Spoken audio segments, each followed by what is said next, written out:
दोस्तों, काफ़ी कुछ हमने बातें कर ली, पर आज का जो मैं समाज देखता हूँ, जैसे कि मेरे एक स्टूडेंट ने बताया कि सभी हनुमान पे घूम रहे हैं, बस उन्हें जामवन की जरूरत है। मैं उस किस्से को थोड़ा क्लियरिफाई करूँ। हनुमान जी में वो ताकत थी, जैसे हमने रामायण में सुना है, देखा है, पढ़ा है, उसमें वो ताकत थी कि वो समुद्र लांघ सकते थे, लेकिन उन्हें पता था क्या कि वो लांघ सकते हैं, वो तो डर रहे थे। वैसे ही हर एक यहाँ पर जो व्यक्ति है, हम जिस समाज में रहते हैं, हर एक व्यक्ति में एक अनोखा टैलेंट है। वो अनोखा टैलेंट को हमें समझने की जरूरत है। आपको पता ही नहीं है कि आपके पास क्या है, बस या तो आप हीरे, लेकिन वो आप कच्चे हीरे। जब तक हीरे को तराशा ना जाए तब तक वो चमक नहीं देता है। तो वैसे ही हर एक व्यक्ति में जो आपको समाज में सुनते आए हो, कितने बड़े हो गए हैं, कुछ नहीं कर रहे हैं, आपके पास दिमाग नहीं है, मैं आपको जानकारी के लिए बता दूं, सबके पास इतना ही दिमाग है। और शायद जो यूज करते हैं इतने ही दिमाग का यूज करते हैं, और बेहतर यूज करने से वही आज बड़े बड़े विद्वान और महान बने। मैं अब्दुल कलाम साहब जी की कुछ कोट से आपको अवगत कराना चाहूँगा। उन्होंने कहा है, शिक्षा रचनात्मकता को पैदा करती है, रचनात्मकता सोच को विकसित करती है, और सोच जो है ज्ञान देता है, और ज्ञान ही इंसान को महान बनाता है। दोस्तों, एक और मैं आपको बड़े बुद्धिजीवी लोगों के कुछ कोट बताना चाहूंगा, ताकि आपको इस शिक्षा के महत्व समझ आए।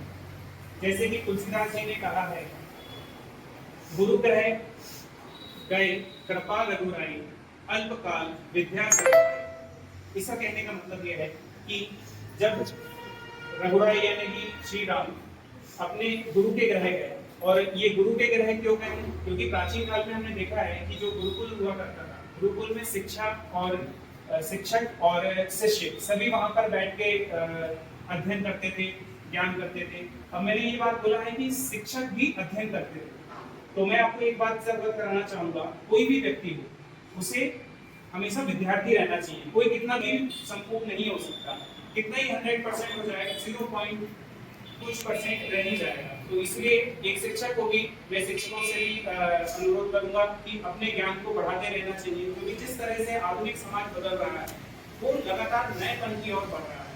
आप अच्छी तरह जानते हैं, जैसे कि काफी लोगों, मैं जब से टीचिंग लाइन में हूँ तब से मैं देख रहा हूँ कि बच्चे लोग के मन में निराशा इस बात की है कि सर हमें बनता नहीं है कुछ, सर हमें याद नहीं होता।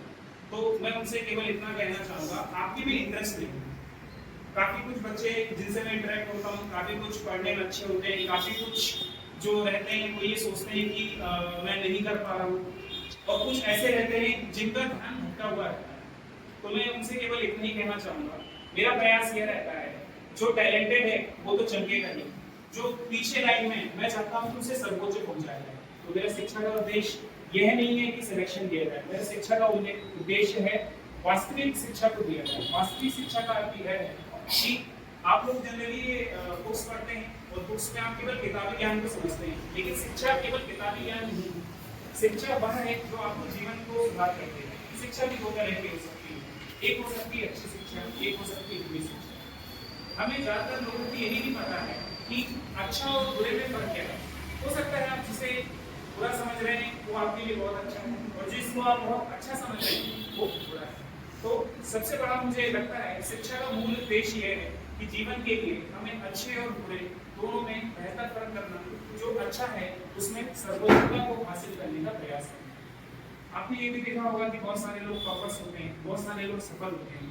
केवल हमें उन पर नहीं देखना चाहिए, हमें वो भी देखना चाहिए कि जब आप कोई काम कर रहे हैं तो आप उसके लिए प्रयास कितना कर रहे हैं।